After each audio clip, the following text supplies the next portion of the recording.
Hello, friends. Welcome to today's daily devotion. I am Kerry Wood, pastor of the Goldston Methodist Church in Goldston, North Carolina. And this week we have been exploring the question of what does the Bible say about cremation and burial. Today, to close out this week, we're going to focus on the words of Jesus, reading from the Gospel of John, chapter 11. I'm starting in verse 20, and I'm reading through verse 26. I encourage you, open up your own Bibles to the Gospel of John and join with me as we share these words together. When Martha heard that Jesus was coming, she went out to meet him, but Mary, her sister, stayed home.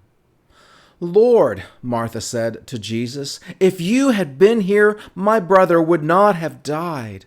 But I know that even now God will give you whatever you ask." Jesus said to her, "Your brother will rise again." And Martha answered, "I know he will rise again in the resurrection at the last day." And Jesus said to her, "I am the resurrection and the life. The one who believes in me will live even though they die. And whoever lives by believing in me will never die. Do you believe this?" Friends, when we think about burial and cremation, let's never lose sight of the much bigger, more important question.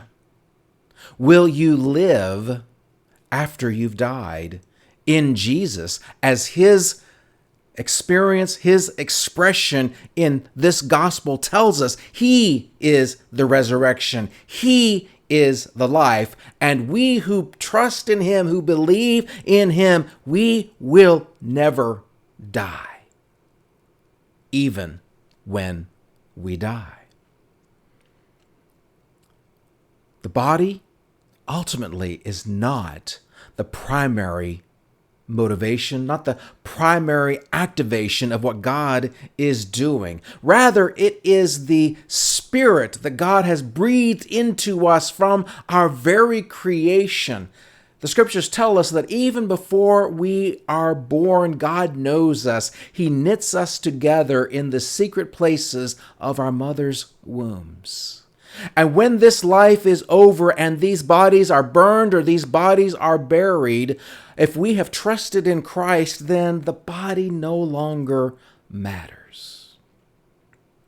Of course, this John chapter 11 is talking about Lazarus, and Lazarus is buried. He's not buried the way that we bury bodies. He was buried in a cave, which was the custom of the Jews of that era.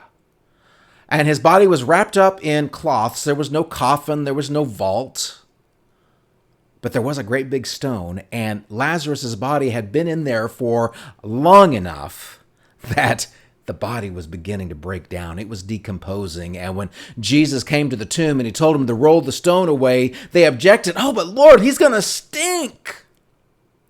Well, my friends, sin is what makes us stink. But Jesus Christ is the one who washes us clean, whiter than new fallen snow. And so the stench of sin goes away. The joy of Jesus stays in us, permeates us, and our heavenly bodies are given to us in their fullness. Jesus is the resurrection.